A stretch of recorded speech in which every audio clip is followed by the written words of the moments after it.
Destiny is a lifelong journey.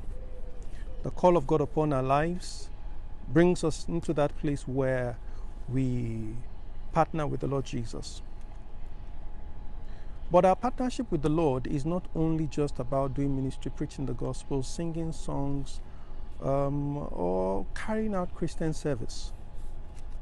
Our partnership with the Lord simply is a sum total of our lives, the reason for which we exist on the face of the earth, from our rising up to our going down to sleep at night. As such, there is the hymn that says, "Trust and obey, for there is no other way to be happy in the Lord Jesus Christ." This morning I want to share with you very briefly on the subject of obedience. Obedience as the only way through which you fulfill God's mandate. Many years ago, in a vision of the night, I saw myself and a group of friends who were on a journey. All of us were ministry people. In this particular vision, one of my friends, who in reality, in real life, were not that close, had turned to the side. We got to our destination. We were all supposed to pick either tables or chairs. This friend of mine had the responsibility of picking chairs, as most of the people that were on this side had to carry. They had to carry chairs. And when they picked up chairs, there was a vehicle designated for those carrying chairs, and they simply hopped into the vehicle and they went. In this particular revelation, at that time, I'd picked up some chairs, then it occurred to me that I was meant to carry tables. So I picked up a table. My friends were beckoning to me, said, "Come, carry chairs, let's go." I said, "No, I'm supposed to pick a table." Now, what simply happens, therefore, is this. Those who picked chairs got in the vehicle, and those who picked tables, their routes were different. In this particular scene, I was the only person picking table at this time, and my path was different. The assignments that we had and had been bestowed upon us by the Lord automatically changed our path. It didn't mean that they were superior, I was inferior. It simply meant that our paths were different.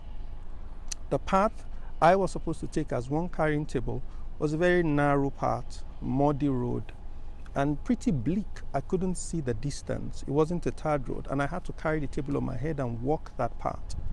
While they had a vehicle, like a truck, and they hopped at the back, and there were quite many in this truck. There was a brother beside me, and I said to the brother, "This is the path that the Lord has chosen for me. Would you walk with me? If you are not ready to go, I'll go alone." And the vision moved into another chapter. In this second chapter, I was in my local church, the church I was attending at that time. And when I got to church, I said, "What was the message preached today?" And the person said, the message is titled Obedience, the Move of Obedience. I said, "Who preached the message?" He said, Jonathan David. And then the vision ended. I woke up. That Sunday, I got to church. The church I was attending then was Lateran Assembly. I got to church and went to the tape store to ask. I said, "Sorry, sir, is there any message titled The Move of Obedience?" And the man selling tape said, "Yes, there's a message titled The Move of Obedience. It was preached by Jonathan David."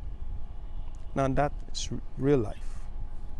Friends, I want to say to you that the song of that hymn says, when we trust in the Lord, when we walk with the Lord, in the light of His word, what a glory it shines on our path. When we do His good will, He abides with us still. And for all those who will trust and obey, for there is no other way to be happy in Jesus but to trust and obey. This morning, I want to encourage you to take a stock of your life, review all that you're doing. As long as you're on the face of the earth, you still have time, and you can make adjustments and corrections to anything or in any area where you have not completely followed the Lord. May the Lord bless you, and may you run well. Don't forget, it has to be the move of obedience. That's what ministry is about. That's what your life is about. That's what your calling is about. Remain blessed.